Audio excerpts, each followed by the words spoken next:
It's story time. செயற்கை செந்தீவுக்கு அனுப்ப வேண்டிய ரோபோ பல்லிகள் எல்லாம் தயாரானதுக்கு அப்புறம் என்ன நடந்துச்சுன்னு இந்த பகுதியில் பார்க்கலாம். இதுவரைக்கும் நம்ம சேனலுக்கு சப்ஸ்கிரைப் பண்ணலைன்னா உடனே சப்ஸ்கிரைப் பண்ணி பக்கத்தில் இருக்கிற பெல் பட்டனை கிளிக் பண்ணுங்க. ஸ்டோரி டைம் தமிழ் சேனலுக்காக உங்களுடன் ரவிசங்கர் பாலச்சந்திரன். கதையை கேட்கலாம் வாங்க. இந்த 2 மாசத்துக்குள்ள பிரசன்னா ரோஷனோட பயணத்துக்கு வேண்டிய எல்லா அனுமதிகளையும் வாங்கி அவங்களுக்காக ஒரு மின்னணு போட்டையும் ராகேஷ் ஏற்பாடு செஞ்சிருந்தாரு. பிரசன்னாவும் ரோஷனும் பயணம் செய்ய வேண்டிய தேதியும் வந்துச்சு. ரோஷன் துப்பறிவாளர்களுக்கே உரிய உடைய போட்டுக்கிட்டு பெட்டிகளில் அடைக்கப்பட்ட 1200 பல்லிகளையும் அவங்க மின்னணு போட்டில் ஏற்றிக்கிட்டு இருக்கும்போது தான் அவங்களுக்கு அந்த செய்தி வந்துச்சு. இதுக்கு நடுவில் ஜெர்மனியை சேர்ந்த சில விஞ்ஞானிகள் செயற்கை செந்தீவு இருக்கிற இடத்த லாட்டிடியூட் லாங்கிடியூட் கோஆர்டினேட்ஸோட சரியா ட்ரேஸ் பண்ணி இருந்தாங்க. அவங்களும் செயற்கை செந்தீவை அழிக்கிற ஒரு திட்டத்தில் இருந்தாங்க. ஆனால் இந்த தடவை அவங்க ஏவுகணைக்கு பதிலாக நியூக்ளியர் ஆரோஸை பயன்படுத்தலான்னு ஒரு திட்டம் போட்டிருந்தாங்க.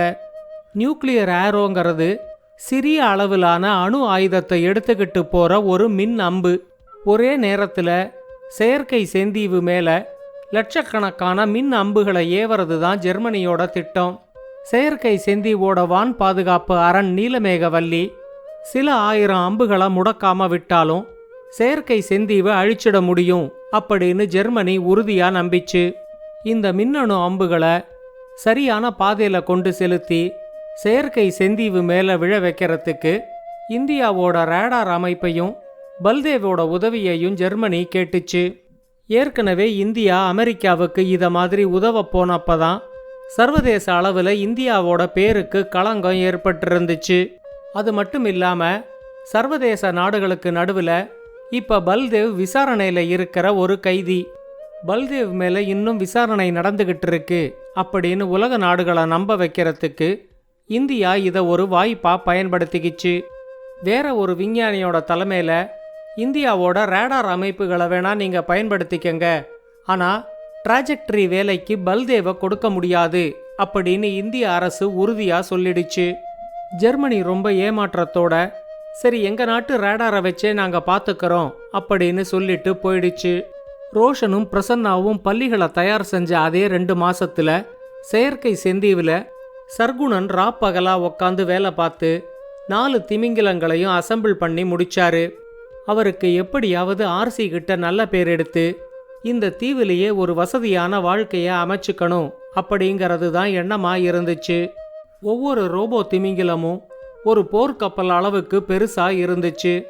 சர்குணன் தொடர்ந்து 10 நாளைக்கு அந்த ரோபோ திமிங்கிலங்களை சர்வதேச கடல் எல்லையில விட்டு சோதனை ஓட்டம் நடத்தினாரு.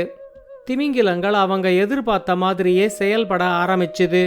செயற்கை செந்தீவால கடல்ல மிதக்க விடப்படுற டெமோ கப்பல்களை ரோபோ திமிங்கிலங்கள் சரியா முழுங்கி தீவோட பாதுகாப்பு அறையில கொண்டு வந்து துப்பிட்டு மறுபடியும் கடலுக்கே போக ஆரம்பிச்சுது. ஆர்சியும் பாபினும் 10 நாளா ரோபோ திமிங்கிலங்களோட செயல்பாடுகளை கண்காணிச்சு முழு திருப்தி அடைஞ்சாங்க. குறுகிய காலத்துக்குள்ள 4 ரோபோ திமிங்கிலங்களையும் செயல்பாட்டுக்கு கொண்டு வந்த சர்குணனை ஆர்சி ரொம்பவே பாராட்டினாரு. பாபின் சர்குணன் கிட்ட சோதனை ஓட்டத்துக்காக வச்சிருக்கிற டெமோ கம்ப்யூட்டர்லேருந்து இந்த 4 ரோபோ திமிங்கிலங்களையும் விடுவிச்சு வான்மண்டல பாதுகாப்பு அரண் நீலமேகவல்லியை கட்டுப்படுத்துகிற மெயின் சூப்பர் கம்ப்யூட்டரோட இணைச்சு 4 திமிங்கிலங்களையும் கடலுக்குள்ள விட்டுடு அப்படின்னு சொன்னாரு. இப்பதான் அவங்களுக்கு ஒரு புது பிரச்சனை வந்துச்சு. வான் பாதுகாப்பு அரண் நீலமேகவல்லியையும் அதே சூப்பர் கம்ப்யூட்டர் தான் கட்டுப்படுத்திக்கிட்டு இருந்துச்சு. 4 ரோபோ திமிங்கிலங்களோட கட்டுப்பாடும் டெமோ கம்ப்யூட்டர்லேருந்து மெயின் கம்ப்யூட்டருக்கு வர்றதுக்கு 3 மணி நேரத்துக்கு மேலே ஆகும்.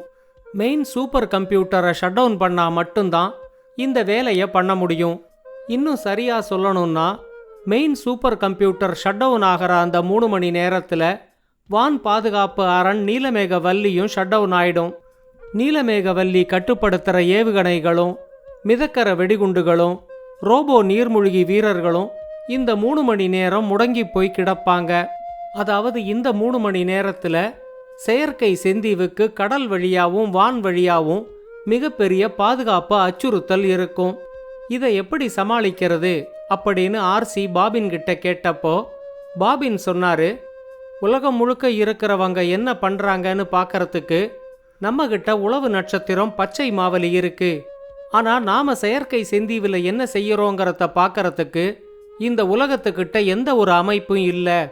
3 மணி நேரம் செயற்கை செந்தீவு பாதுகாப்பு குறைபாடோட இருந்தது அப்படிங்கிற விஷயமே நமக்கு மட்டும்தான் தெரியும். இது வேற யாருக்கும் தெரியறதுக்கான வாய்ப்பே இல்ல. அதனால வர்ற ஞாயிற்றுக்கிழமை ராத்திரி 12 மணிலேருந்து 3 மணிக்குள்ள யாருக்கும் தெரியாம மெயின் கம்ப்யூட்டரை ஷட் டவுன் பண்ணி 4 ரோபோ திமிங்கிலங்களையும் அதுல கனெக்ட் பண்ணி இந்த வேலையை முடிச்சு 4 திமிங்கிலங்களையும் கடலுக்குள்ள விட்டுடுவோம் அப்படின்னு சொன்னாரு. ஆர்சி ஏதோ யோசிக்கும்போது சர்குணன் பாபின் கிட்ட இதை தவிர வேற வழியே இல்லையா அப்படின்னு கேட்டாரு. சர்குணன் அப்படி எதிர்த்து கேள்வி கேட்டது பாபினுக்கு கொஞ்சம் கூட பிடிக்கல. அவரு சர்குணன் கிட்ட, உங்ககிட்ட இதை விட வேற ஏதாவது நல்ல ஐடியா இருந்தா சொல்லு அப்படின்னு சொன்னாரு. சர்குணன் கொஞ்ச நேரத்துக்கு மௌனமாயிருந்தாரு. ஆர்சி ரொம்ப நேரம் யோசிச்சுட்டு பாபின் கிட்ட, சரி, ஞாயிற்றுக்கிழமை அன்னைக்கு நடுராத்திரி 12 மணிலேருந்து 3 மணி வரைக்கும் மெயின் கம்ப்யூட்டரை ஷட் டவுன் பண்ணி இந்த வேலையை முடிச்சுடு அப்படின்னு சொல்லிட்டு போயிட்டாரு. இதுக்கு நடுவில் ஜெர்மனியை சேர்ந்த விஞ்ஞானிகள் அவங்க தயாரித்து வச்சிருக்கிற லட்சக்கணக்கான மின் அணு அம்புகளையும் அவங்க நாட்டு ரேடாரோட கனெக்ட் பண்ணி செயற்கை செந்தீவோட கோஆர்டினேட்ஸையும் அதில் லோட் பண்ணாங்க. இந்த தடவை உலக அறிவியல் வல்லரசான இந்தியாவோட உதவி கூட இல்லாமல் ஜெர்மனி தன்னந்தனியாக செயற்கை செந்தீவை அழிச்சு உலக நாடுகளுக்கு நடுவில் ஒரு அறிவியல் வல்லரசா ஆகப் போகுது அப்படிங்கிற எண்ணம் ஜெர்மனி விஞ்ஞானிகளுக்கு வந்துடுச்சு. ஜெர்மன் விஞ்ஞானிகளோட தலைவர் ஜெர்மன் அதிபர்கிட்ட மின்னணு அம்புகளோட தயார் நிலையை எடுத்து சொல்லி செயற்கை செந்தீவு மேல தாக்குதல் நடத்துறதுக்கு அனுமதி கேட்டாரு. ஜெர்மனி அதிபர் அவர்கிட்ட எப்ப தாக்குதல் நடத்த போறதா திட்டம் வச்சிருக்கீங்க அப்படின்னு கேட்டதுக்கு ஜெர்மனியோட தலைமை விஞ்ஞானி சொன்னாரு, இன்னைக்கு ஞாயிற்றுக்கிழமை, இப்ப ராத்திரி மணி 12 ஆகுது. வாரம் முழுக்க உழைச்சவங்க நிம்மதியா ஓய்வெடுக்கிறது ஞாயிற்றுக்கிழமை அன்னைக்கு ராத்திரி மட்டும்தான். அதனால இப்பவே தாக்குதல் நடத்தினா அவங்க சுதாரிச்சுக்கிறதுக்குள்ள தாக்குதல் நடத்தி செயற்கை செந்தீவை 3 மணிக்குள்ள அழிச்சிட முடியும் அப்படின்னு சொன்னாரு. ஜெர்மனி அதிபரும் சரி அப்படியே செய்யுங்க, இப்பவே தாக்குதல் ஆரம்பிங்க அப்படின்னு சொல்லி உத்தரவு கொடுத்தாரு. ஜெர்மனி நாட்டோட ஏவுகணை ஏவுதளத்திலேருந்து ஒரே நேரத்தில் லட்சக்கணக்கான மின்னணு அம்புகள் செயற்கை செந்தீவை நோக்கி ஏவப்பட்டுச்சு. செயற்கை செந்தீவில் மெயின் கம்ப்யூட்டர் ஷட் டவுன் ஆனதுனால வான்மண்டல பாதுகாப்பு அரண் நீலமேகவல்லி முடங்கி கிடந்துச்சு. சர்குணனும் அவரோட விஞ்ஞானிகள் குழுவும் 4 ரோபோ திமிங்கிலங்களையும் மெயின் கம்ப்யூட்டரோட இணைக்கிற வேலையில் ஈடுபட்டிருந்தாங்க. அவங்க செய்யற வேலைய பாபினும் ஆர்சியும் மேற்பார்வை பார்த்துக்கிட்டு இருந்தாங்க. அப்ப ரகசிய அறையில இருந்த மின்னணு திரையில செயற்கை செந்தீவோட பாதுகாப்புக்கு அச்சுறுத்தல், அவசரம், ஆபத்து அப்படின்னு பச்சை மாவலி கதற ஆரம்பிச்சுது. ஆர்சியும் பாபினும் மற்ற விஞ்ஞானிகளும் அவசரமா ரகசிய அறைக்கு வந்து மின் திரையில பச்சை மாவலிய தொடர்புல வர சொன்னாங்க. திரைக்கு வந்த பச்சை மாவலி, ஜெர்மன் நாட்டிலேருந்து அவசரமான ஒரு செய்தி, உலக நாடுகளோட கவனத்துக்கு வராம பூமிக்கு அடியில 2 கிலோமீட்டர் ஆழத்துல வச்சு ஜெர்மன் நாடு சிறிய ரக மின்னணு அம்புகளை தயார் செஞ்சிருக்கு. ஒவ்வொரு மின்னணு அம்பும் சிறிய அளவுல அணு ஆயுதத்தை எடுத்துக்கிட்டு போற மாதிரி வடிவமைச்சிருக்காங்க. 10 நிமிஷத்துக்கு முன்னாடி தான் செயற்கை செந்தீவு மேல மின்னணு அம்புகளை ஏவறத்துக்கு ஜெர்மன் அதிபர் ஒப்புதல் கொடுத்தாரு. ஒரே நேரத்துல பல லட்சம் மின்னணு அம்புகளை நம்ம மேல ஏவினா நம்ம வான்மண்டல பாதுகாப்பு அரணோட கட்டுப்பாடுகளையும் மீறி சில 1000 அம்புகளையாவது நம்ம தீவு மேல இறக்கலாம் அப்படின்னு அவங்க திட்டம் போட்டிருக்காங்க. நாம பேசிக்கிட்டு இருக்கிற இந்த நேரத்துல லட்சக்கணக்கான அம்புகளை ஜெர்மன் ஏவுகணை ஏவுதளத்திலேருந்து அவங்க ஏவி விடுறத என்னால பார்க்க முடியுது, நீங்களும் பாருங்க அப்படின்னு சொல்லி ஜெர்மன் ஏவுகணை ஏவுதளத்தை திரையில காட்டிச்சு. வான் பாதுகாப்பு அரண் நீலமேகவல்லி முடங்கி கிடக்கிறப்போ லட்சக்கணக்கான மின்னணு அம்புகளை திரையில பார்த்ததும் இன்னியோட நம்ம தீவு அழிய போகுது அப்படிங்கிற எண்ணத்துல செயற்கை செந்தீவில் இருந்த எல்லா விஞ்ஞானிகளும் ரொம்பவே பயந்து போயிட்டாங்க. ஆனால் பாபினும் ஆர்சியும் பதட்டப்படாமல் இருந்தது மற்ற விஞ்ஞானிகளுக்கு ரொம்ப ஆச்சரியமாக இருந்துச்சு. ஆர்சி பாபின் கிட்ட இந்த 4 ரோபோ திமிங்கிலங்களையும் இன்னொரு நாளைக்கு கடல்ல விட்டுக்கலாம் அப்படின்னு முடிவு பண்ணி அந்த மிஷனை அபார்ட் பண்ணி சூப்பர் கம்ப்யூட்டரை மறுபடியும் செயல்பாடுக்கு கொண்டு வர்றதுக்கு எவ்வளவு நேரமாகும் அப்படின்னு கேட்டாரு. உடனே பாபின் அவர்கிட்ட, இல்லை ஆர்சி, நாம் அந்த கோணத்தில் யோசிக்கவே வேண்டாம். சூப்பர் கம்ப்யூட்டரை ஷட் டவுன் பண்ணி மிஷனை ஆக்டிவேட் பண்ணி உடனே மிஷனை அபார்ட் பண்ணி மறுபடியும் சூப்பர் கம்ப்யூட்டரை ரீபூட் பண்ணி விடுறது பெரிய ரிஸ்கில் போய் முடியும். இந்த ப்ராசஸில் சூப்பர் கம்ப்யூட்டர் கிராஷ் ஆச்சுன்னா அதை சரி பண்ணுறதுக்கே நமக்கு 10 நாள் ஆயிடும். வேற ஏதாவது தான் யோசிக்கணும் அப்படின்னு சொல்லிக்கிட்டே பச்சை மாவலிகிட்ட, நான் கேட்குற கேள்விக்கெல்லாம் சரியான பதிலை சொல்லிக்கிட்டு வா அப்படின்னு சொல்லிட்டு ஒவ்வொரு கேள்வியாக கேட்க ஆரம்பிச்சாரு. ஒவ்வொரு மின்னணு அம்பும் என்ன நீளத்தில் இருக்கு அப்படின்னு அவர் கேட்ட கேள்விக்கு மின்னணு அம்போட இமேஜை ஸ்கேன் பண்ணி பார்த்துட்டு 5 அடி நீளம் அப்படின்னு பச்சை மாவலி சொல்லிச்சு. மின்னணு அம்போட எடை என்ன, ஒவ்வொரு மின்னணு அம்புலையும் எவ்வளவு வெடிமருந்து இருக்கு, எவ்வளவு எரிபொருள் இருக்கு, அது என்ன வேகத்தில் வந்துகிட்டு இருக்கு, இவ்வளவையும் கேட்டு தெரிஞ்சுக்கிட்டதுக்கு அப்புறமா பாபின் ஆர்சி கிட்ட சொன்னாரு, நமக்கு இனிமே ரொம்ப நேரம் இல்லை. ஜெர்மனி இருக்கிற இடத்துலேருந்து இப்போ நம்ம செயற்கை செந்தீவோட தூரத்தையும் மின்னணு அம்புகள் வந்துகிட்டு இருக்கிற வேகத்தையும் வச்சு பார்க்கும்போது அடுத்த 2 மணி நேரத்துக்குள்ள மின்னணு அம்புகள் நம்ம தீவை தாக்கிடும்.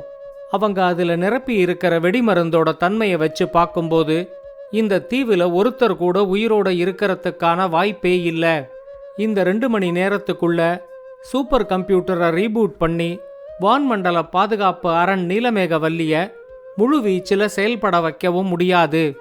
வேற ஏதாவது தான் நாம யோசிக்கணும் அப்படின்னு அவர் பேசிக்கிட்டு இருக்கும்போதே சர்க்குணன் யார்கிட்டையோ சொல்றது அவரோட காதுல விழுந்துச்சு. சர்க்குணன் தன்னோட பக்கத்தில் இருந்த ஒரு விஞ்ஞானி கிட்ட, நாம் சக்தி வாய்ந்த ஸ்டெல்த் டெக்னாலஜியை வச்சு நம்ம தீவோட இருப்பிடத்தை எந்த ஒரு ரேடாரும் சேட்டலைட்டும் கண்டுபிடிக்க முடியாதுன்னு நினைச்சப்போ நம்ம தீவோட லாட்டிடியூட் லாங்கிடியூட் கோஆர்டினேட்ஸ் எல்லாம் ஜெர்மனிக்கு எப்படி கிடைச்சிது அப்படின்னு கேட்டாரு. அதை கேட்டதும் பாபினோட முகம் பிரகாசமாயிடுச்சு. அடுத்த நொடியே அவர் ரொம்ப பரபரப்பா, ஒரு 50 விஞ்ஞானிகள் என் பின்னாடி ஓடிவாங்க அப்படின்னு சொல்லிட்டு ரகசிய அறையை விட்டு வேகமா வெளியே ஓடினாரு. இந்த கதையோட தொடர்ச்சியை அடுத்த பகுதியில் கேட்கலாம். இந்த கதையை பற்றின உங்களோட கருத்துக்களை ஸ்டோரி டைம் தமிழ் யூடியூப் சேனல்லையும் பாட்காஸ்ட்லையும் பின்னூட்டத்தில் கமெண்ட்ஸாக பதிவு பண்ணுங்க. இந்த கதை உங்களுக்கு பிடிச்சிருந்தா லைக் பண்ணுங்க, கமெண்ட் பண்ணுங்க, ஷேர் பண்ணுங்க. மறக்காம ஸ்டோரி டைம் தமிழ் சேனலை சப்ஸ்கிரைப் பண்ணுங்க. அப்படியே பக்கத்துல இருக்க அந்த பெல் ஐகானை கிளிக் பண்ணுங்க.